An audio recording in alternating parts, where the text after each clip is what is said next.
আসন্ন পবিত্র ঈদুল আজহা উপলক্ষে নাড়ির টানে বাড়ি ফিরতে শুরু করেছে মানুষ।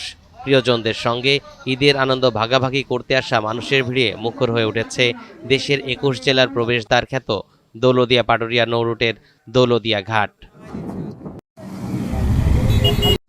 দক্ষিণ পশ্চিমাঞ্চলের বিভিন্ন জেলার যাত্রীরা এই রুট ব্যবহার করে বাড়ি ফিরছেন। এবার যাতে কোনো ধরনের দুর্ঘটনা না ঘটে সেজন্য আগেভাগেই প্রস্তুতি গ্রহণ করেছে সংশ্লিষ্ট কর্তৃপক্ষ। সংস্কার করা হয়েছে সংযোগ সড়ক এবং ফেরির পন্টুনে স্থাপন করা হয়েছে সেফটি সাইড রেলিং। যাত্রীদের বাস থেকে নেমে পায়ে হেঁটে ফোটানোর ঝামেলা ছাড়াই নিরাপদ পানির জন্য ঘরে আনুন পিওরিট। কল করুন 16627। ফেরিতে ওঠার নির্দেশনা দিয়েছে কর্তৃপক্ষ। গরমুখ মানুষ যারা ঈদ করতে বাড়ি ঘরে যাবেন তারা পারাপার শুরু হয়েছে। তো আমাদের বহরে থাকা রোরো ফেরি, কেটাপ ফেরি, ইউটিলিটি ফেরি সহ দৌলতদিয়া প্রান্তিকে সচল থাকা ঘাটগুলির মাধ্যমে আমরা সকলকে নিরাপদে স্বাচ্ছন্দ্যে পারাপার করতে সক্ষম হচ্ছে ইনশাআল্লাহ। প্রান্তিকে সচল থাকা 3টি ঘাটের পন্টনের কনভেনশন পকেটের উভয় পাশে সেফটি সাইড রেলিং স্থাপন করেছে।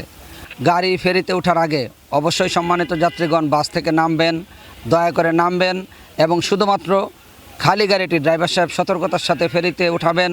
এতদ বিষয়ে সকলের সচেতনতা কাম্য। এদিকে অতিরিক্ত ভাড়া আদায়, যাত্রী হয়রানি ও বিশৃঙ্খলা ঠেকাতে জেলা প্রশাসনের পক্ষ থেকে কঠোর নজরদারি করা হচ্ছে এবং নিয়মিত মোবাইল কোর্ট পরিচালনা করা হচ্ছে বলে জানান জেলা প্রশাসক। ঈদযাত্রাকে নির্বিঘ্ন করার জন্য আমাদের সকল ধরনের প্রস্তুতি গ্রহণ সম্পন্ন হয়েছে। আমরা ঈদুল আজহায় প্রস্তুতিমূলক সভা সম্পন্ন করেছি এবং ফেরিঘাট ব্যবস্থাপনা কমিটির সভা অনুষ্ঠিত হয়েছে। আমাদের প্রতিদিন মোবাইল কোর্ট অব্যাহত থাকবে এবং সংশ্লিষ্ট সকল দপ্তরকে প্রয়োজনীয় নির্দেশনা প্রদান করা হয়েছে। আমরা আশা করছি যে ঈদযাত্রা নির্বিঘ্ন হবে এবং এই ক্ষেত্রে আমরা জনগণের সহযোগিতাও কামনা করছি এবং তাদের সচেতনতা বৃদ্ধির জন্য আমরা কাজ করে যাচ্ছি।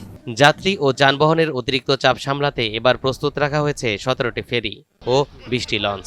এত প্রস্তুতির মধ্যেও আর কোনো দুর্ঘটনা যেন না ঘটে এমনটাই প্রত্যাশা যাত্রী ও কর্তৃপক্ষ সহ সবার।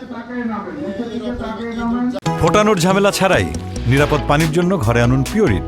কল করুন 16627।